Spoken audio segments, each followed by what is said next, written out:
Okay, welcome back, creatures of the night, as we put an end to the bad luck that is the 2007 year behind us with the final match of the Undertaker Batista storied rivalry in the year 2007, with now the addition of Edge as we come to Armageddon Triple Threat. And as you have been following us along with this watch-alongs of Undertaker Batista's rivalry, you know that there is nobody else I would want for this journey than my friend Keegan Dimitrovic from Twitter, joining me here once again. He's going to see it through to the end, and we've only got two more after this, one in 2008 and one in 2009. But before we get to that, we've got Armageddon to get through. And Keegan, how are you doing? Thank you for joining me again. I'm doing fantastic, man. I literally just got done university last week, so it's a nice release of pressure. 2 years down, and then heading into my third in September. So I'm looking forward to that, somewhat. And now I have time to relive all these Undertaker classics, especially with you. So now the time's aligned, and we're going to end, like you said, the bad luck year of 2007, where everybody was injured left, right, and center. And, at least Edge came back before the end of the year because we got this pretty underrated triple threat. Yeah, because if you were here last time with us, we took a look back at Cyber Sunday, which was the addition of Stone Cold Steve Austin as the special guest referee. And the match we skipped over is because we talked about it earlier in the year, was Survivor Series 2007, the classic Hell in the Cell match when Edge came back and screwed The Undertaker. And his reasoning was that he thought that he can defeat Batista for the championship more than he can defeat The Undertaker. But lo and behold, Teddy Long had something up his sleeve because Edge is not going to just face Batista. He's also going to face The Undertaker. Not one-on-one this time. And not in a tag team either. That's right. So you're not going one-on-one with The Undertaker. You're not facing Undertaker in a tag team match, player. You are facing him in a triple threat match at Armageddon, where you think The Undertaker's going to walk away with it. But as we all know with Edge, he always has a trick up his sleeve. And that's what we are going to see as the match plays out. That Undertaker is going to fall victim to a trick that Kurt Angle played on him 7 years prior. And if you know where I'm going with this, I'm sure everybody knows by now how this match plays out. That's how this match, that's what this match is known for. It is giving rise to the Edgeheads here in Armageddon, but not to give too much away as we get started here in our match. The last of 2007, as we look forward to 2008. Are you ready? Absolutely. Perfect. We are both clocked in at 2 hours, 13 minutes, 30 seconds. The main event of Armageddon 2007, as we are treated to a triple threat match for the World Heavyweight Championship. You are on the WWE Network. I am on Peacock. And as we count down from 3, as we always do, we will press play and get started. So 3, 2, 1, play.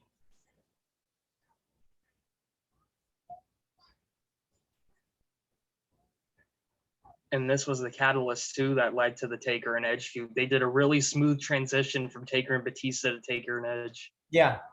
Which I thought was really well written and well done. And Edge became the sleazy heel again and got with Vicky Guerrero to keep the world heavyweight title, and Batista eventually went to Raw, and Edge and Taker carried SmackDown. Seeds were planted with, Edge cashing in the Money in the Bank on Undertaker. So it was only natural to have Edge reinsert himself in this feud. So we get that nice, like you said, that nice transition from Batista as Batista was moving to Raw later on in 2008. So you get Undertaker and Edge carrying the feud onto SmackDown. Yeah, and it was a great feud too. Yes. Undertaker in this era was having the feud of the year almost every year except for probably 2006. That's probably the only year he didn't really have a feud of the year. But like he had Randy in 05, and then he had Batista in 07, Edge in 08, Then he did the stuff with Shawn in '09, which was brilliant. So I mean, he was on fire around, and then the stuff with Punk later in that year too. So there was a lot of good stuff he was doing around this time, and I've always said it. I think 2007, 2008 to me was peak Undertaker. Yeah, and in terms of in-ring work too. And of course. And as I was just talking about on my main podcast show, Batista and Edge rank as top 5 rivals of the Undertaker, just because of how they were able to push him to be giving him better matches, giving him better storylines, much like Randy Orton did in 2005. It's something Undertaker needed coming off very lackluster 2004. His return, so that the Randy Orton feud is something they both needed at that time, just like exactly something Edge and Undertaker both needed, something Batista and Undertaker both needed. They each needed each other. I wholeheartedly agree, because if you look back at Undertaker's 04 when he did come back, as the original incarnation of the Dead Man, I don't think they were prepared for it. In all honesty, I think it was, a decision Taker made, and then they just didn't know exactly how to pair him up with the rest of the roster, because it was the first time that gimmick was in the Ruthless Aggression era. So, and it was a new era. Last time Undertaker was seen as the Dead Man really was the Ministry, and that was in '99. So that was from '99 to '04. There was a big difference in programming for WWE. Like there was a lot of big changes. So yeah. I think in '04 they just didn't know what to do. Not only in their tone, but in their roster. Yes, the roster changed big time almost too. Everybody the Undertaker had left off in '99 was gone by 2004. You really only had Kane, Triple H, and maybe the occasional Rock at this time. And Shawn came back too. That was all that was left from when he was there. Yeah, you're absolutely correct. And then there was new additions, like Edge became a main event player and broke off with Christian. And then Orton came in, Cena came in, Batista came in, Brock came in. But those guys all came in when Taker was still in his big evil American Badass phase.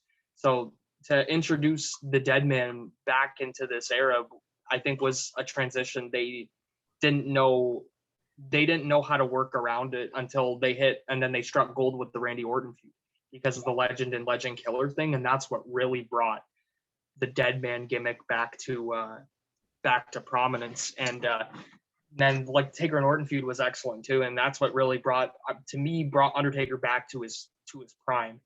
But in '04, they should have, in my opinion, done Taker and Eddie. Taker and Eddie should have been the big SmackDown feud for '04, in my opinion. Instead of Taker and JBL, I think it should have been Taker and Eddie, because I think those two guys, they were both Taker was in the best shape of his career around this time too. So I still think him and Eddie could have probably pulled off some good matches, and I think the story would have been good too. As we see, a similar set to the previous Armageddon of Armageddon 2006, but more importantly, the champion entering here first. I usually don't like it, but I mean, for certain instances, I get it. I think a lot of times when the champion enters first, it's kind of like it's kind of like a precursor that they're going to drop the title. But I mean, when you're facing Taker usually does go out last, so it makes sense. And I very think, rarely does it call first. I think I think people realize I don't think Batista was going to win this match. It's just who is he going to drop it to? Yeah, exactly. I think people thought either Taker was going to get his revenge back for the cell and then go with Edge, or Edge was somehow going to steal the title. I think that's what everybody thought around this time. And if you can see too, they just showed it 2 seconds ago, the old camera, like an old square box camera, that makes everybody feel old. Yeah, 15 years ago. I mean, not even that long ago, but it makes people had cell phones. Yeah, and it doesn't even 15 years ago, when you think about it, isn't even really all that long ago. Yeah. And you look back at this and you see the cameras now, and if you show someone that's younger than us these cameras, they'd be like, what's that? Yeah. Because everyone's taking pictures with the phones that we have. So, I mean, back then, I think, what was the big phone? BlackBerry? Was that the closest thing to Yeah, I would say either BlackBerry or the Motorola Edge. something like that. Yeah. Yeah, those were like the closest things to a smartphone that there were really back then. Yeah. And that was only 15 years ago. Yeah. And the camera was like garbage. It was just like a little snap camera. Yeah. Yeah, and it's like fuzzy, and yeah, I remember. Yeah, because I used to have a little digital camera back then too. Yeah. And when I was a kid, I never had a phone, but I had the digital camera, and I remember the awful pictures that thing used to take. Oh yeah. And I thought they were good because I was a kid, but I mean, most people would probably look back at 07 and be like, man, this is ancient, and it's not. It's just we've evolved so quickly in the last 15 years and gotten so much more innovative that we look back at this and go, man, like this is because an iPhone was just in its infancy. Yeah, I don't think iPhones got big till like what 2000, maybe 10. I think 2008, 2009, like maybe a half a year from this. Yeah, because I know that's like when the iPod Touch started to get big around. Yeah, I think it was like a year after this, maybe. That's when like it started to get bigger digitally. But it's like I look back at even like the ambiance of the arena here. This was Mellon Arena, I believe, in Pittsburgh, which I think it got torn down if I'm. Oh boy. But yeah, but I mean, I look at this and go, man, like this feels so nostalgic to me. Because even though I was like 6 when this happened, I remember watching all these shows and going, man, like the stages were just so cool, and and the crowd kind of felt more blue collar. Like it was more like not a smart crowd, I guess, for lack of a better term. Like it wasn't really like a crowd that went there just to kind of go and complain about it. Like they legitimately went to go have fun at the show, where today it's like a lot of people attend shows just to kind of critique it. And I think back then people just watched it more for fun, and for the entertainment aspect rather than trying to run the show themselves. Mm-hmm. But I mean the crowd's changed a lot though, especially since of course too. I mean, you not only have crowds change, but technology changes. There's no such thing as like social media here. Yeah, I think Twitter was like in its infancy when this happened. I don't even think Twitter was like even a big thing yet. I think it was just like, and same thing with Facebook. I know Facebook was around, but it wasn't like huge yet. Yeah, they weren't posting, stupid wrestling thoughts on Twitter. Exactly, and it's like, I mean, I think Twitter came around, I think a year before this, but it wasn't big. Like it was like just a really small thing. So, I mean, I think all that was around back then here was still like the dirt sheets, but they were harder to access because there wasn't really social media. So, I mean, personally, I could live without the dirt sheets. Like I like to watch a show and not know what's going to happen before. That's the whole point of pro wrestling, is you're not supposed to know what happens until it actually does happen.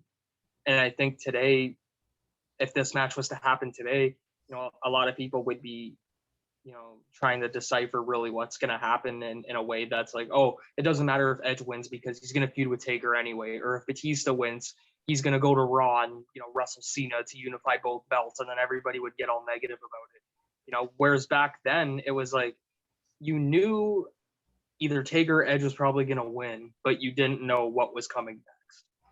Yeah. And that's what was so cool about this era.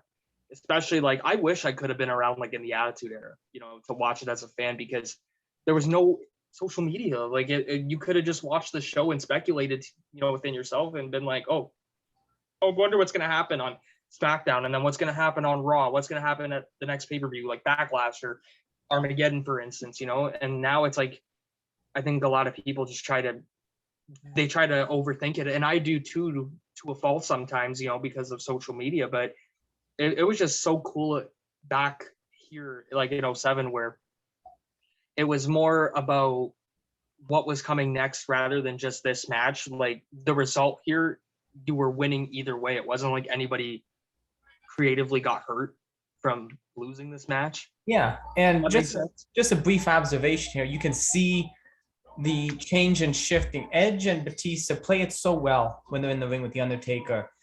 Edge is so cocky coming into the ring with Batista, but as soon as Undertaker's in there, you get a whole new different side of Edge. It's right off, yeah. And then you get a whole different side of Batista. Batista is an animal. He's supposed to be big, strong, but when Undertaker's in there, something changes in Batista.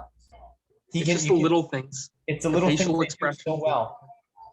it's like the facial expressions, the little stories they tell within the match. That's what makes it so brilliant. And like I was saying too, like all three of these guys at this point were established. Like Undertaker was already almost 20 years into his career here. He was on top of his game.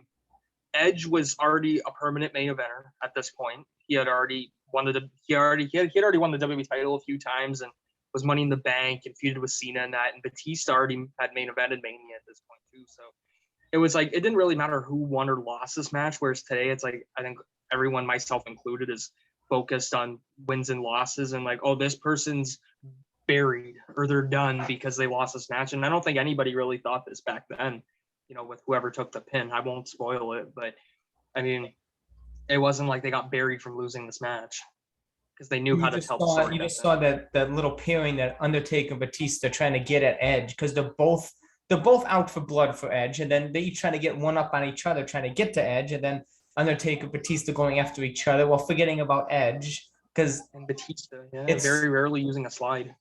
And Undertaker, so Edge so good at just making people forget he's there until he's necessary.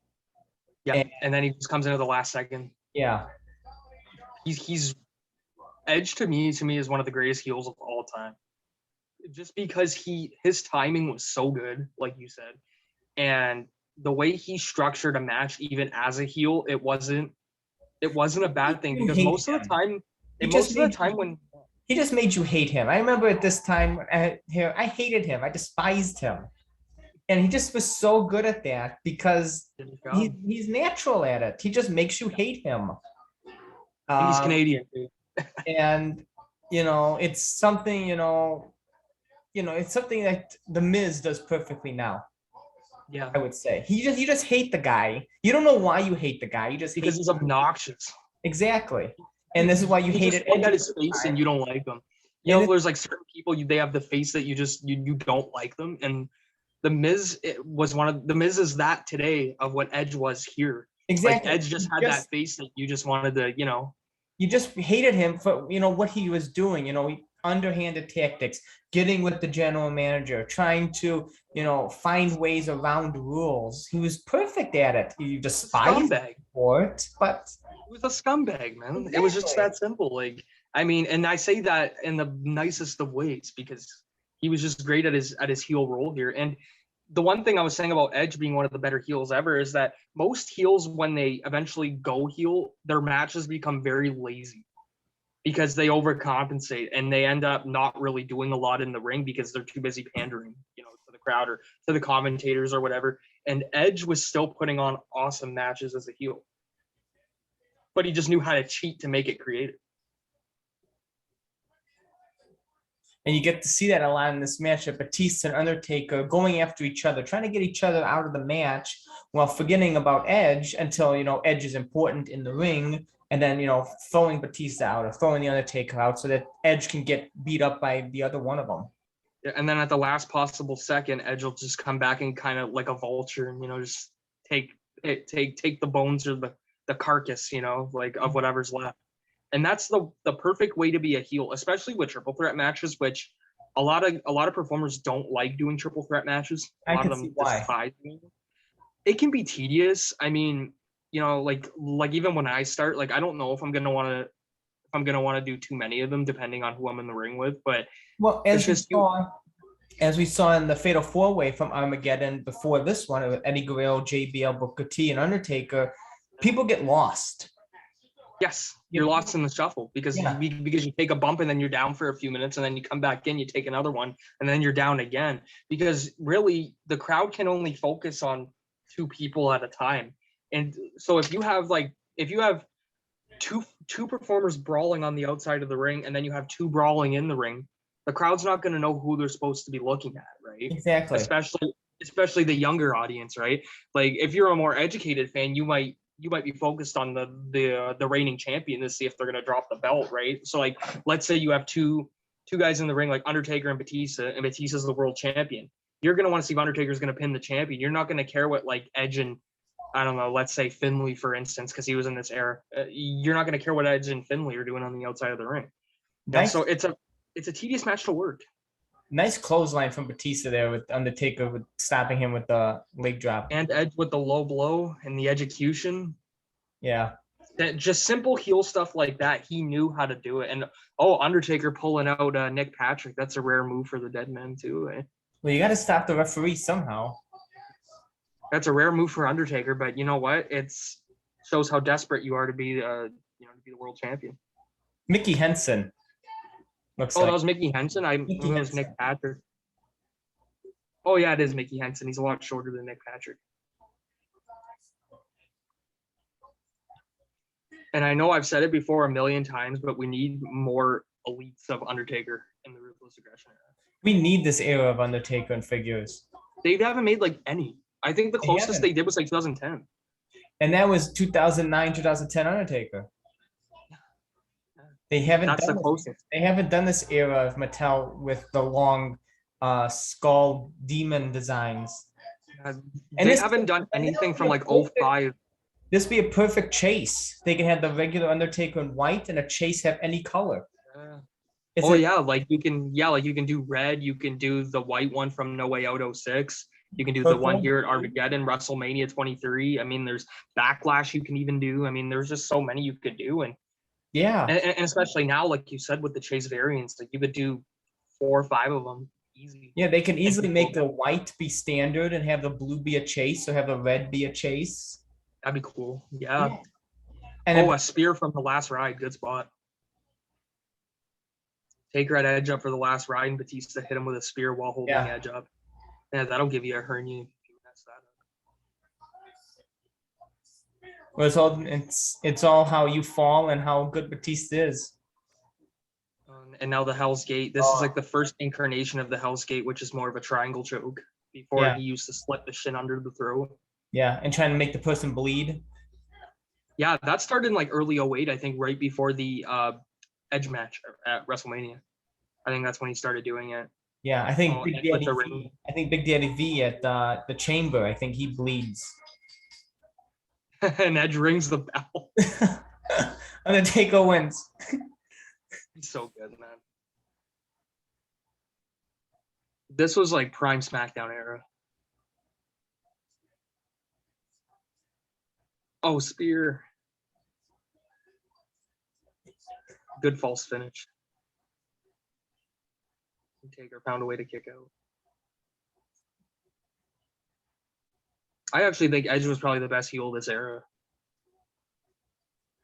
Like of the Ruthless Aggression era. Like I think it was basically just him and Orton, I think. Yeah. A lot of people would say Triple H too, but I mean really I think this time I'd say Edge and Orton were the two best from like 2002 to 2008, 2009. I think Edge and Orton were the two best heels. For sure. Because Triple H was I'm gonna give Edge the edge. Triple H was more of a face during this time than anything. Yeah. Oh yeah, this time. I think though, like if you're counting the entire 2000s, a lot of people would probably say Triple H. Triple H, Evolution, yeah. Yeah, like 04 to 06, Triple H when he was a heel. But I actually think Edge was the best heel of this decade. Because he was consistently, once Edge hit the main event scene, he never went back to the mid card again. Like he was always in the main event scene as a top heel. And Randy was a top heel too, but I give Edge the edge, pun intended, because he was consistently at the top of his game and wasn't really inconsistent. And Randy would admit that he is inconsistent, and whereas Edge never has been. So I really think Edge was the top heel of the 2000s. Top baby face, I got to go with The Undertaker. Because he was on top of his game for 90% of it. So, superplex from Taker and Batista.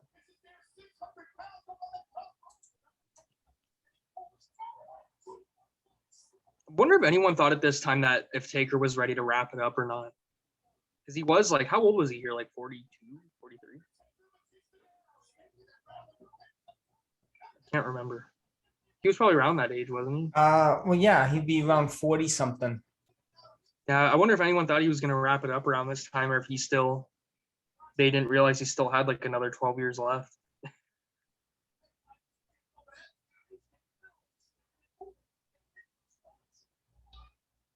Oh, here comes old. Oh, counter into the spine buster. That's a homage to the Hell in a Cell match.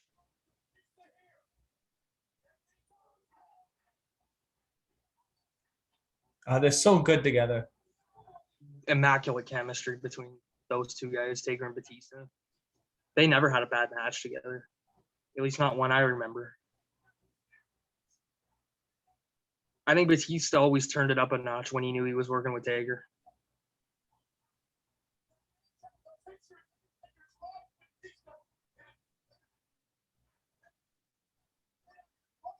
Here it comes. Yeah, are we seeing double here?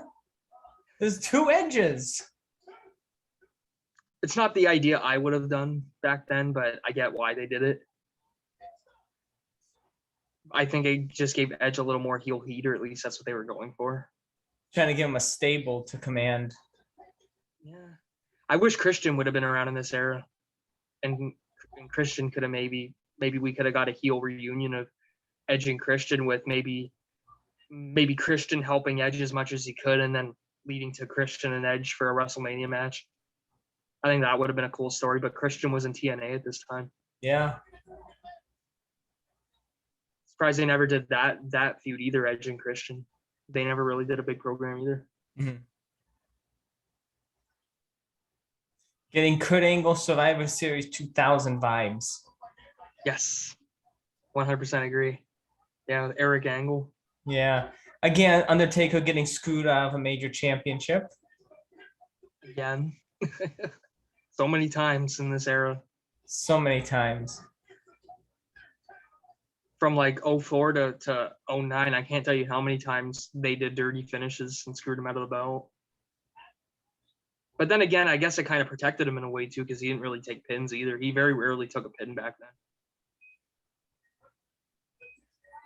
Oh, hit Tombstone. Here it comes. Wham. Oh, good Tombstone.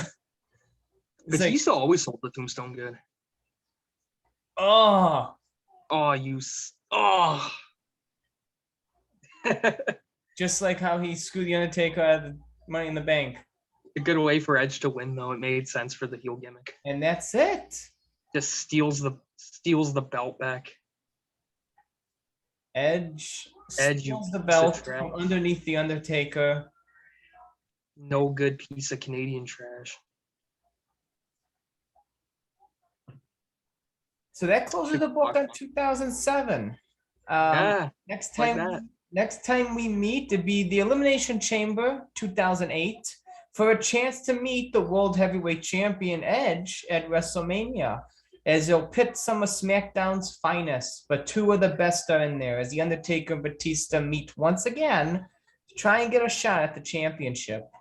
And then from there, we close the books on the Undertaker and Batista rivalry at TLC 2009, as Batista tries once more to get his hands on the World Heavyweight Championship, this time owned by the Undertaker, in a chairs match. And that's the next two of the Undertaker and Batista rivalry that we have in store for you. Before we move on to other things, legend killer things, as after Batista, we move on to Randy Orton. And I, for one, cannot wait for the rest of this journey and beyond, Keegan. So thank you again, as always, for joining me here. And do you have anything to promote as we begin to wrap things up here? Other than my Twitter, I do have a Twitch, which is Keegan RW Gaming. I try to make my my username similar to my Twitter, so they're not too confusing. So like YouTube's Keegan RW, even though I just started doing the YouTube stuff because now I have time. But you can catch me every Saturday, 10 p.m. Eastern on Twitch, and I'm streaming anything from pro wrestling all the way to anything from Japanese culture, whether it's Mega Man, Street Fighter, or any other games associated, and even Crash Bandicoot, Spyro. I'm 100% playing those, and I was supposed to get a camera, but this camera is only exclusive to YouTube, so now I got to save up and get a PlayStation camera so I can have the video of myself on Twitch when I'm streaming. So cool. The other thing I'm looking forward to, but stay tuned because I'm gonna keep trying to make the Twitch account bigger. as we go on. Nice. And as always, follow him on Twitter at Keegan RW, on Twitch at Keegan RW Gaming. Follow me on Twitter at Collect Up Dead and on Instagram at Collecting Dead Man. And make sure to subscribe to our YouTube channels. And your YouTube channel is Keegan RW, same thing. And mine is Collecting Dead Man. So you can find all the videos of our watch-alongs and watch them all in succession as we edge even closer and closer, no pun intended, to the end of the Batista rivalry and beyond. So I'm glad we were able to wrap up this very injury-prone, very bad luck year of 2007 and look on to bigger and brighter things, not only for The Undertaker, but for the rivals that he has yet to face. And I join us here next time, same Taker and Batista time, same Taker and Batista channel. So keep on rolling, baby. Until next time. Thank you, as always, Keegan. Absolutely.